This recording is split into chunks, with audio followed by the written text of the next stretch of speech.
Marianne has a question, which I think may be on several people's minds.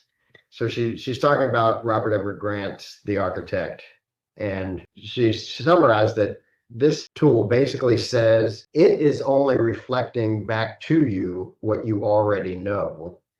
And so her question is, how is the architect different from other artificial intelligence tools?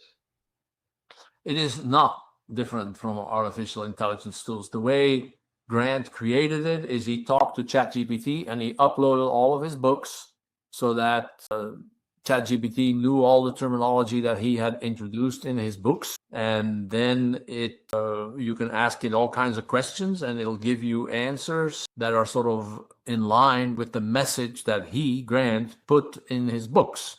And if you read if you talk to the architect, then it is sort of like guided reading session, which actually for many people is often more efficient than actually reading all the books laboriously.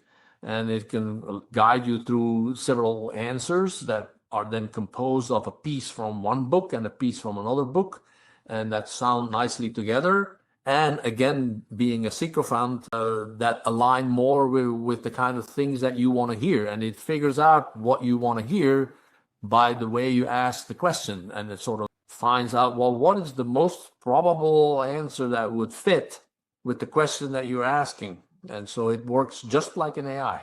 And you can do that with scientific text, and you can do it with literature text, and you can do it with spiritual texts, and you can do it with the Bible, and you can do it with Vedas, and you can do it with the financial market text, and you can do it with the spreadsheets of your bank account. So in the way, in this context at least, I mean, there may be other contexts, because it's feeding back to you, it's reflecting back to you your thoughts, beliefs, concepts, which are all things that our ego believes in.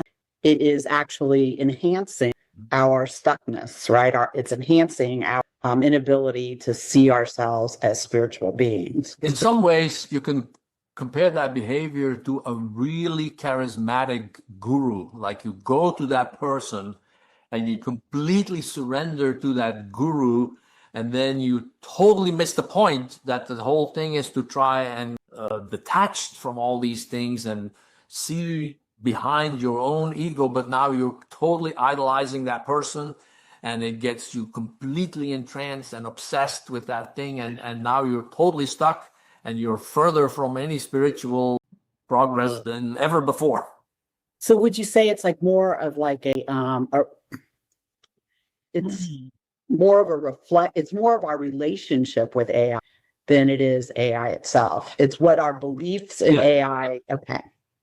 But then at the same time, if you're very careful and you are this, then the AI, you can ask the AI, it's like, hey, I don't want any of this stroking and sycophantic.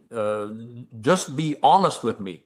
Like, you know, a stern dad or like the coach when in the basketball game.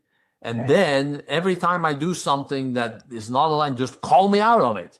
And it will do that. And then it could actually guide you to sort of deconstruct your ego or so it can be a help.